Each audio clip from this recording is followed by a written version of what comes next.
Welcome ulit sa panibagong episode mga kasisid. This time ay dadayo kami ni Katribul Babin.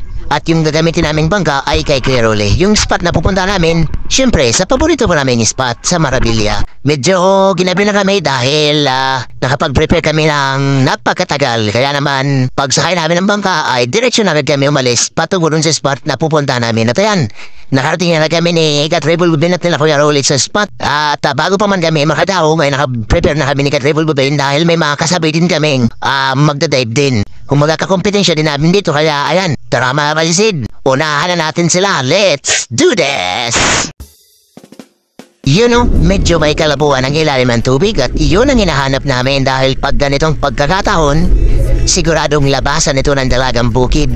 Medyo may konting agos at eksaktong-eksakto talaga yung pagkakatib namin ni Katribul Babin. Kaya hanap muna tayo dito ng dalagang bukid. Ayun, sabi ko na nga ba eh. Hindi pa ako nakatapos magsalita, may nagpakita kaya ng dalagang bukid. Yun kasi ang gusto nila mga kasisid. Yung medyo malabo at may konting agos at doon sila talaga lumalabas. Kaya kita nyo naman, nakaisa kagad tayo mga kasisid. Ayos! Sigurado na nito pambenta. May pambili tayo ng pampers ni Mara. Hanap ulit tayo mga kasisid. Yun! Meron na naman ori ng dalagang bukid dito mga kasisid. Ang tawag nito ay duhaw. O baka ito na yung binatang bukid.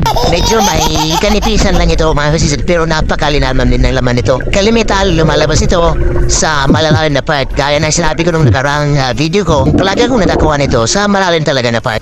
Sabi ni Kuya Rolly, lumalaki ito hanggang 1 kilo. At yun mga kasisido, may bagulan na naman.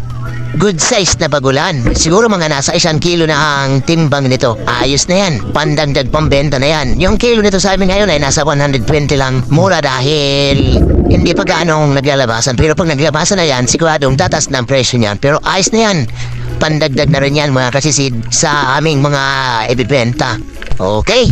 Hanap pa tayo mga kasisid. Yun ang paborito ko, barayumon. Napakalinamnam na laman nito. Ayos. Yung mga ganitong klase ng isda na napapanat namin mga kasisid ay hindi namin ito binibenta. Pinag-akyatian namin para pang-ulam. Yung mga dalagang bukid, samaral, mga talakitok at iba pang mga isda, yun lang ang binibenta namin. Pero yung lahat ng ori ng mga surahan ay hindi namin binibenta yun dahil pang-ulam lang namin yun.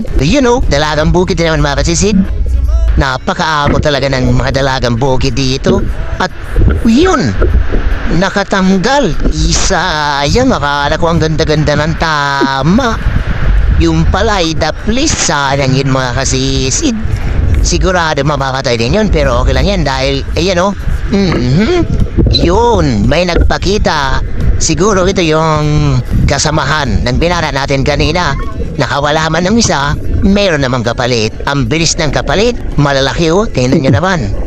Kapag ganito kalalaki mga kasisid, yung dalagang bukid ay nasa 5 hanggang 4 lang yung 1 kilo. Kaya naman kapag maraming nahuli mo na ganito, sigurado na malaki ang benta mo. Ayan po, tingnan nyo naman, halos dikit-dikit lang.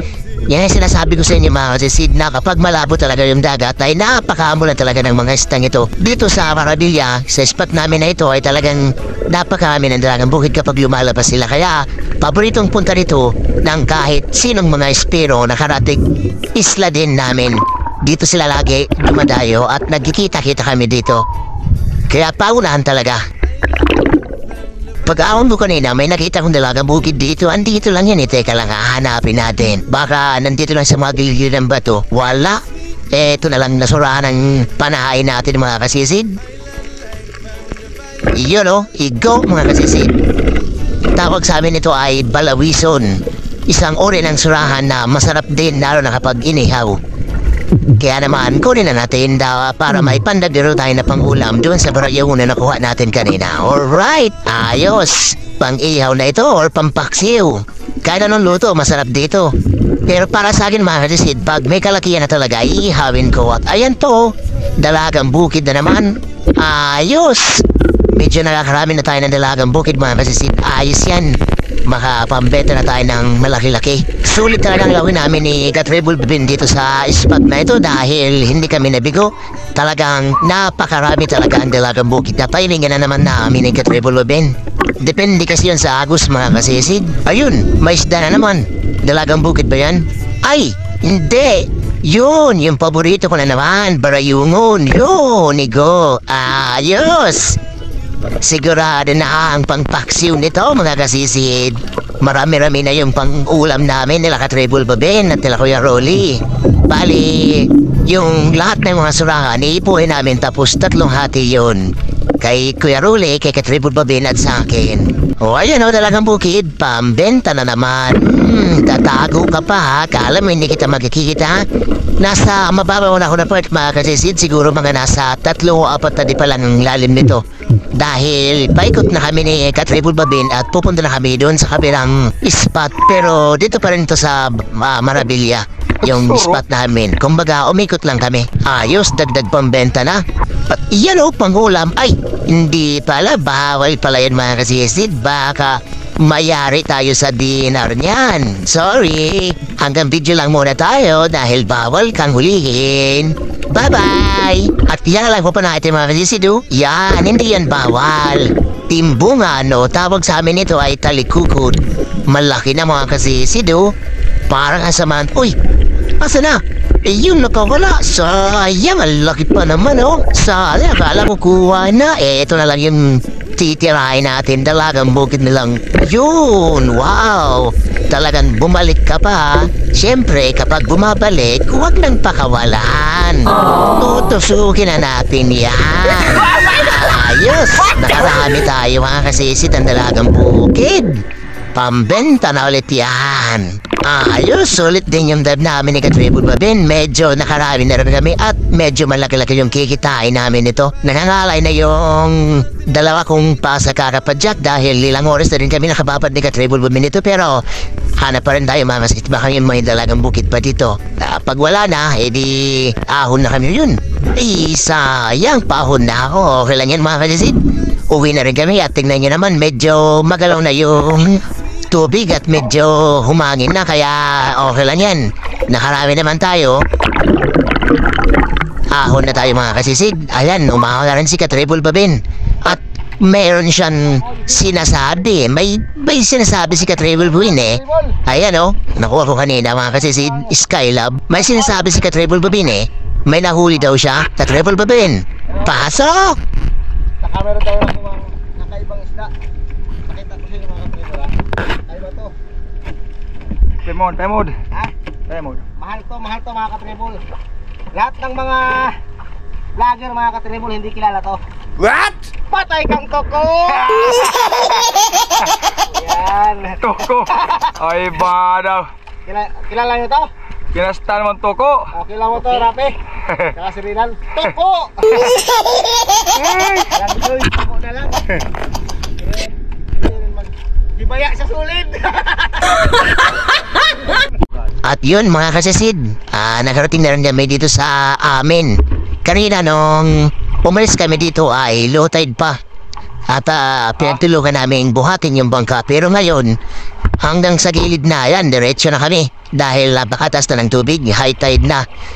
Thank you dya. At ligtas kami at safe kami nakauwi. At ayan, tinas namin yung bangka, pinagtulong-tulungan namin dahil mayroong paparating na bagyo.